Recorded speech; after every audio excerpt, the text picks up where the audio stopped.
जब भी कोई व्यक्ति गौतम बुद्ध के संघ में शामिल होता था तो बुद्ध उसे सबसे पहले शांत रहने के लिए कहते थे। ध्यान की अवस्था में जाने से पहले उस भिक्षु को शांत रहना सिखाया जाता था। आज के दौर में हर तरफ सौरी शोर है। इसकी वजह से दिमाग में तनाव पैदा होना लाजमी है। ऐसे में अगर आप हर रोज कुछ देर मौन रहने का अभ्यास करते हैं तो इससे आपके तनाव पैदा होने वाले हार्मोन के लेवल में कमी आती है। इससे आपका दिमाग शांत होता है, गुस्सा नियंत्रित रहता है और तनाव बढ़ाने वाले हार्मोन्स का लेवल घटता है। आज के इस वीडियो में हम जानेंगे कि किन मौकों पर हमें शांत रहना है और किन मौकों पर हमें बोलना है और शांत रहने से हमारे अंदर क्या बदलाव आ सकता है। दोस्तों, संध्या काल का समय था। गुरु अपने सभी शिष्यों को बुलाते हैं और कहते हैं, कल सुबह सब लोग नदी में स्नान करने के बाद तुरंत हमारी कुटिया के सामने उपस्थित हो जाना। सभी इसी से हैरान रह जाते हैं कि हम लोगों ने कुछ गलती की है क्या, लेकिन गुस्से से यह कहते हैं कि हो सकता है कि गुरुजी कल सुबह कुछ अच्छी बात बताने वाले हैं। सब लोग रात को सही समय पर सो जाते हैं और सुबह उठकर सभी लोग नदी में स्नान करने के बाद वापस गुरुजी के सामने उपस्थित हो जाते हैं। गुरु कहते हैं, आज हम तुम सबको चुप रहने के फायदे के बारे में बताऊंगा। गुरु कहते हैं, 10 मौके जहां पर चुप रहने से होता है लाभ और बोलने से नुकसान। गुरु कहते हैं, अगर आप इन 10 मौकों पर शांत हो गए यानी मौन हो गए तो आप जो चाहेंगे वही मिल जाएगा। आपकी जिंदगी में चमत्कारिक बदलाव शुरू हो जाएंगे। जरूरत से ज्यादा बोलना या चुप रहना दोनों ही अच्छी बात नहीं है।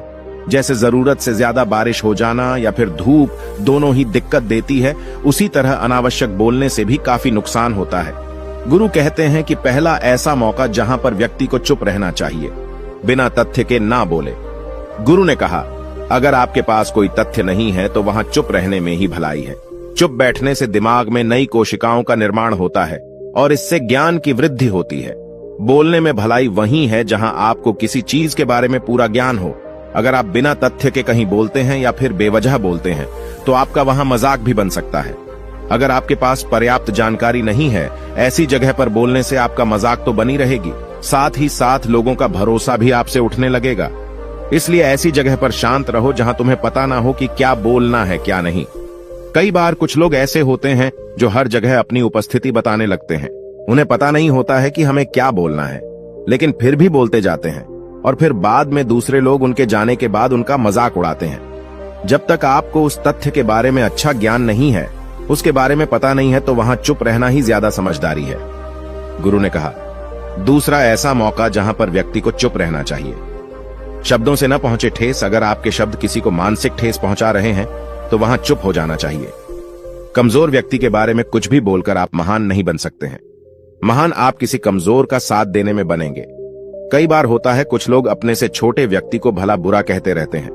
सामने वाला इंसान तो कद से आपसे छोटा है, वह आपको कुछ नहीं बोलेगा, लेकिन आप उसकी नजरों में गिरते चले जाएंगे। हो सकता है कि कल वह भी आपसे पद में बड़ा हो जाए। पद में आपसे जब वह बड़ा हो जाएगा तो आज जो रवैया आपका उसके साथ है, आने वाले समय में वह भी आपके साथ वही करेगा। आप किसी को नीचा दिखाकर बड़ा नहीं बन सकते हैं। बड़ा बनना है तो अपने से छोटे लोगों का इज्जत भी करना सीखें और साथ ही साथ बड़े लोगों का भी सम्मान करना चाहिए। लोगों को लगता है कि अगर वह अकड़कर बोलेंगे और सामने वाले को नीचा गिराने की कोशिश करेंगे तो वह बड़े बन जाएंगे, तो यह उन सब की भूल है। बड़े होने की बजाय आप उनकी नजरों में गिरते चले जाएंगे। गुरु ने आगे कहा, इसलिए शिष्यों, तुम सब जब भी बोलना आदर भाव से बोलना, ताकि तुम्हारी बात लोगों को अच्छी लगे। बोलने में भाई बहन, माता पिता, मित्र इत्यादि संबोधन शब्दों का इस्तेमाल जरूर करना। इससे तुम्हारी मान प्रतिष्ठा तो बढ़ेगी ही, साथ ही साथ लोगों की नजरों में तुम समझदार व्यक्ति बनते जाओगे। गुरु ने आगे कहा, तीसरा मौका जहां पर व्यक्ति को चुप रहने में ही भलाई है। क्रोध या घृणा करने वाले लोग, जब कोई अपना या सगा संबंधी आप पर क्रोध कर रहा हो, आपका अपमान कर रहा हो, तो आपको उस वक्त चुप रहना चाहिए ताकि सामने वाले का गुब्बारा पूरी तरह से फट जाए। आप यदि सही हैं तो उसे कतई माफीनामा गए और चुप रहकर ही सही समय का इंतजार करें। वह खुद आपसे माफी मांग लेगा जब उसे अपनी गलती का एहसास हो जाएगा। गुरु आगे कहते हैं कि अगर आपका कोई सगा संबंधी आप पर क्रोध कर रहा हो और आप उस समय शांत हैं, तो यह आदर सम्मान देने की निशानी होती है। इससे न कोई छोटा होता है और न ही बड़ा। अगर आपको क्रोध आ रहा है तो आप या तो वहां से किसी का अनादर किए बिना चले जाएं या फिर चुप रहें। क्रोध करने से आपके रिश्ते खराब होंगे। क्रोध करने से हमेशा क्रोध करने वाले व्यक्ति का ही बुरा होता है।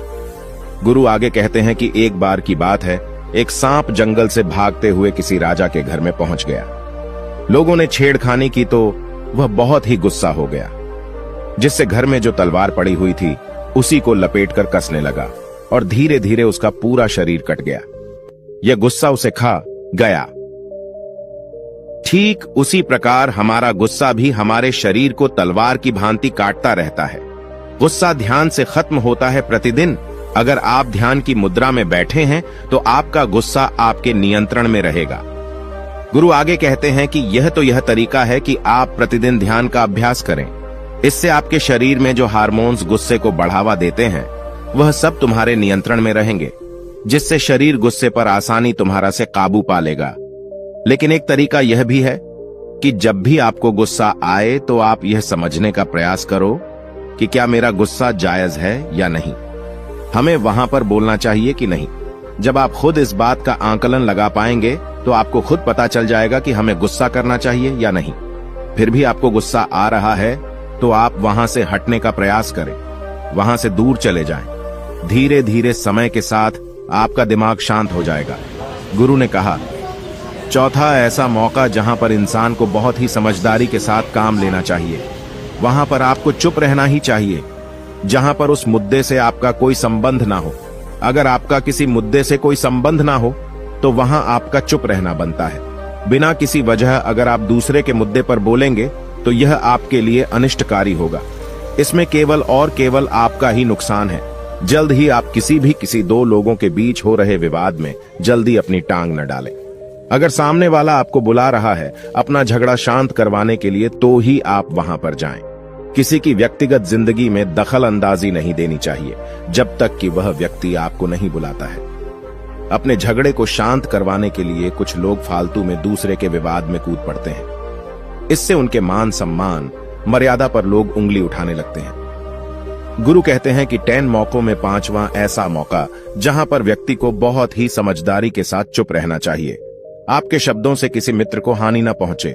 अगर आपके शब्द सामने वाले के परिवार या मित्रों की प्रतिष्ठा के बारे में बुरी झलक दिखा रहे हैं तो आपको चुप रहना चाहिए। किसी के परिवार या फिर मित्र के बारे में बुरा बोलने से केवल आप ही बुरे बनेंगे।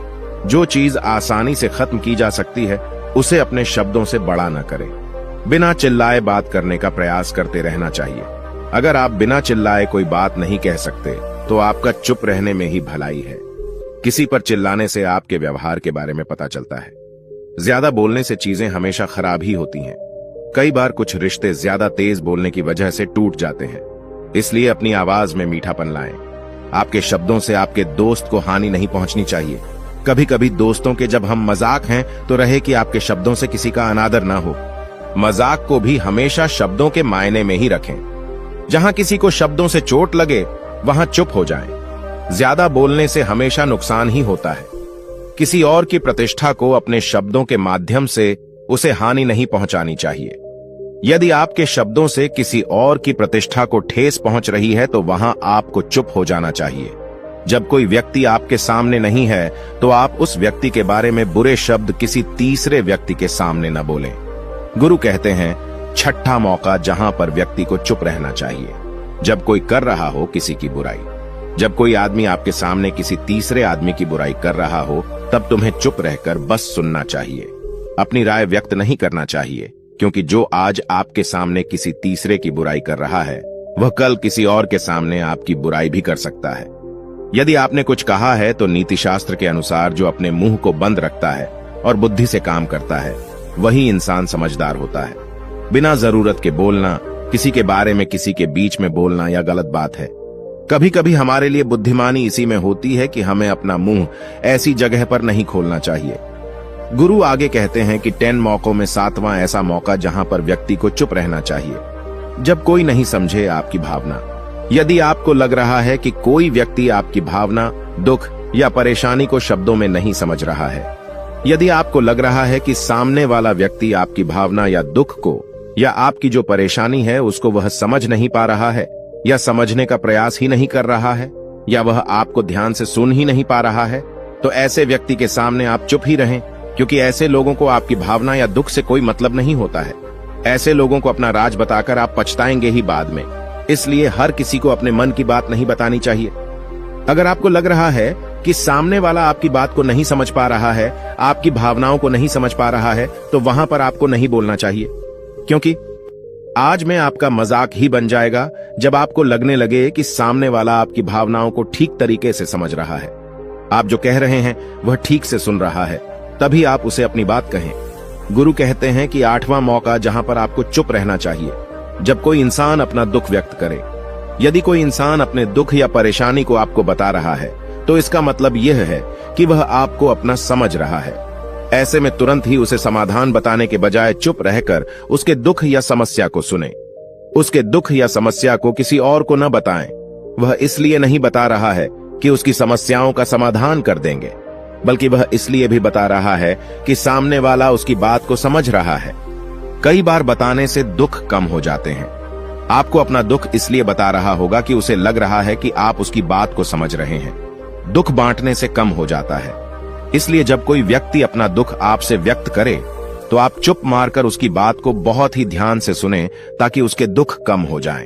उसके मन का बोझ हल्का हो जाए, क्योंकि उसके मन में जो भी बातें थीं, वह आपको सब बता दिया। गुरु आगे कहते हैं कि 10 जगहों में 9 ही ऐसी जगह जहां पर आपको चुप रहना चाहिए।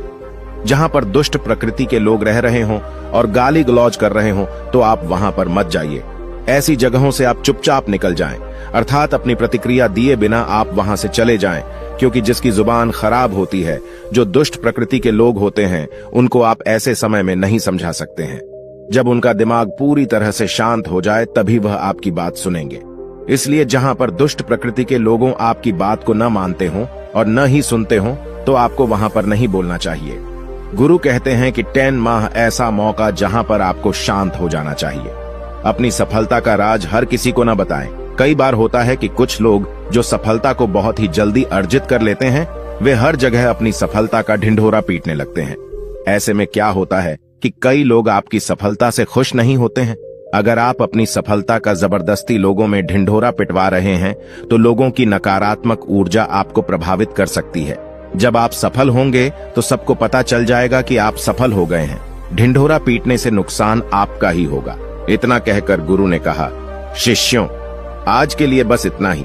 अगर तुम सब मेरी इन 10 बातों को अपने जीवन में अपना लेते हो, तो तुम सब काफी हद तक परेशानियों से बचे रहोगे। यहाँ से जाने के बाद मेरी यह बातें आपके जीवन किसी वरदान से कम साबित नहीं होंगी। दोस्तों, मुझे उम्मीद है इस वीडियो से आपको बहुत कुछ सीखने को मिला होगा। अगर आप नए हो तो हमसे जुड़ने के लिए इस चैनल को सब्सक्राइब करना मत भूलिएगा।